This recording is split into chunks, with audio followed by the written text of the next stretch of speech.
Chris, great to see you here back in Swindon, I must say. Yeah. How's it been, talking about Swindon Town again? Yeah, no, it's great. I mean, it's unfortunate the position that the team find themselves in at the moment. But for me, being back in Swindon, I love Swindon. My two boys were born here.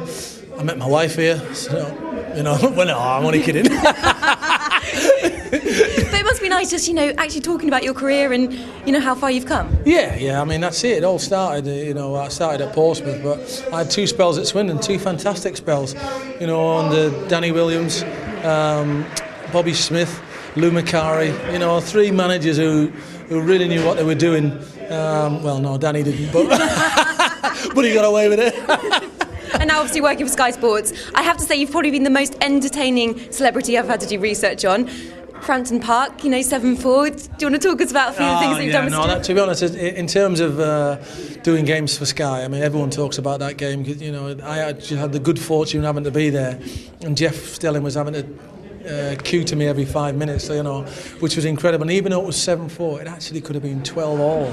That's how ridiculous it was. And everybody said, "Oh, I remember that game," and it gets loads of shows on YouTube and all that sort of stuff. Just like the sending off that I missed with Anthony van den Boer, which is that was an amazing thing, really, having missed that, because I got in trouble initially by Karen Warmington, who's the director at Sky's, telling me off for not watching a game. But since then I did interviews on American television, Chinese television, Dutch television. Just amazing, the amount of people who've watched that.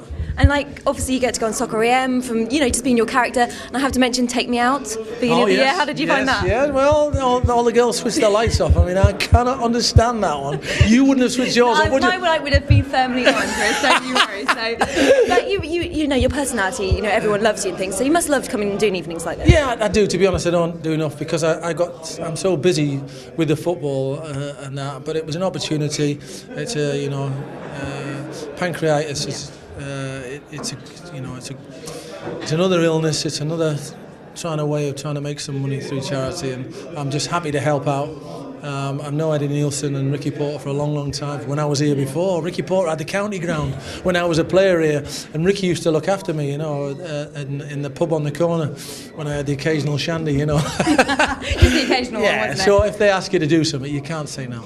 But you are a big ambassador for charity. I mean, tell me about June that's coming up. Yeah. Well, I'm doing climbing Kilimanjaro for Marie Curie, which is incredible. That was amazing, really, because the Football League phoned me up and they said, our chosen charity for this season is Marie Curie. Will you be the ambassador? I went, yeah, great.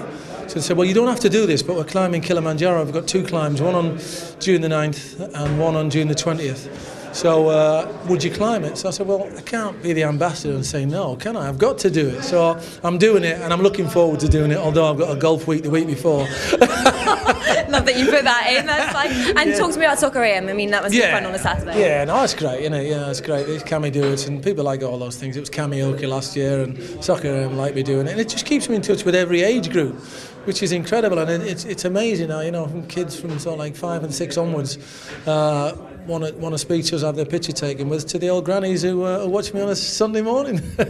Which means I am going to set you a challenge. I know you're going to absolutely hate me. You did see me bring some Jacob's crackers, and I know you have just eaten. Mm-hmm. Have you heard about the world record that is with the Jacob's crackers? No. What is the world record? 3 in a minute.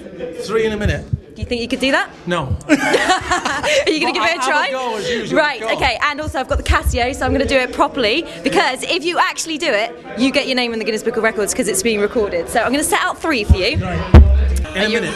In a minute, okay? Can we do it live? Can we do it live? Ready? Go. And he's off. By the way, you've got to go back in after this. This is going to be hilarious, yeah? It's going down well. I'm just going to tell you what you're on 10 seconds. Come on. Okay, you're doing well.